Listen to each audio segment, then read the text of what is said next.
ओम नमः शिवाय। हर हर महादेव। दोस्तों, आपका एक बार फिर से मेरे चैनल में स्वागत है।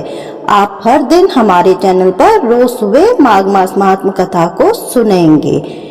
माघ मास महात्म हिंदू धर्म में बहुत अधिक महत्वपूर्ण माना जाता है। इस माह में स्नान और दान करने से अखंड पुण्य की प्राप्ति होती है। इससे पहले के जितने भी अध्याय हैं आपको मेरे चैनल पर मिल जाएंगे, आप उन्हें भी सुन सकते हैं। तो आइए शुरू करते हैं माघ मास महात्म कथा अध्याय 14 दिन के पाठ के साथ में, जो आप और हम सब मिलके एक साथ श्रवण करेंगे।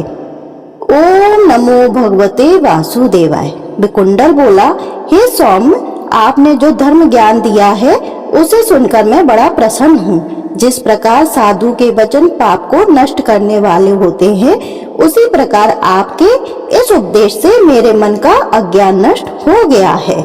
जिस तरह चंद्रमा अमृत वर्षा करता है, उसी प्रकार सज्जन उपदेश करते रहते हैं। हे नाथ, अब कृपा करके वह उपाय बताइए जिससे मेरा भाई कुंडल उस घोर नरक से मुक्ति प्राप्त कर सके। भगवान दत्तात्रेय जी बोले, राजन, वह देवदूत बड़ा दयालु था। उस वैश्य पुत्र के उन वचनों को सुनकर उसने एक क्षण तक अपनी दिव्य दृष्टि से ध्यान किया और फिर कहा, हे वैश्य पुत्र, यदि तुम वास्तव में अपने भाई से स्नेह करते हो, उसे नरक की यातना से मुक्त करना चाहते हो, तो तुम अपने 8 जन्म का पुण्य उसे दे डालो। तब विकुंडल ने पूछा, वह पुण्य क्या था? पूरे वृत्तांत को विस्तार से कहो। मैं आपके कहे अनुसार उसे भाई को अवश्य दे दूंगा। देवदूत बोला, प्राचीन समय में मसुवन में शाल्की ऋषि निवास करते थे। वे ब्रह्मा जी के समान संपन्न थे। उनकी पत्नी रेवती के 9 पुत्र थे, परम तेजस्वी थे। उनमें से 5 ध्रुव, शशि, बुध, तारा और ज्योतिष्मान अग्निहोत्र करने वाले गृहस्थ थे। शेष 4 निमोह, जितमाय, ध्यान काम और गुणपति विरक्त हुए। वे चारों समस्त ओर से विरक्त होकर सन्यासी बनकर एक गांव में रहने लगे। वे सदैव भगवान विष्णु के चरण कमलों का ध्यान करते हुए भोजन, शयन, निद्रा, वस्त्र आदि सभी को त्याग करते हुए जीवन व्यतीत करने लगे। उन्होंने सब कर्म त्याग दिए, चराचर का विष्णु में देखते रहे।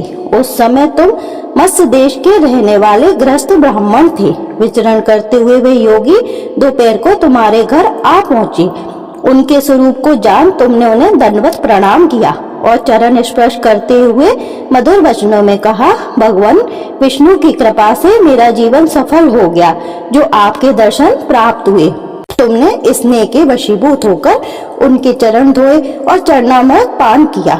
उन सन्यासियों के चरणामृत के प्रभाव से तुम्हारे 7 जन्म के पाप एकदम नष्ट हो गए। वे परमहंस रात्रि को तुम्हारे ही घर विश्राम करते हुए विष्णु चरण के ध्यान में मग्न रहे। उनके सत्कार से तुमको जो पुण्य प्राप्त हुआ, उनका वर्णन सहस्त्र मुखों से भी नहीं किया जा सकता है।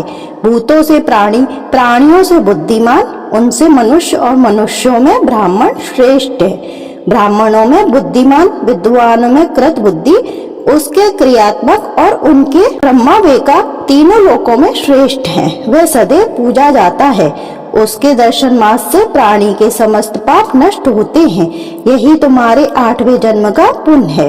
इतना सुन विकुंडल ने अपने भाई के लिए अपने उन पुण्यों को दे दिया। उसका भाई नरक से छूटकर उससे आ मिला। वे दोनों दिव्यलोक के सुखों को भोगने लगे। इस इतिहास को पढ़ने और सुनने से सभी के पाप नष्ट होते हैं। तो इसी के साथ माघ मास महात्म कथा अध्याय 14वां संपूर्ण होता है।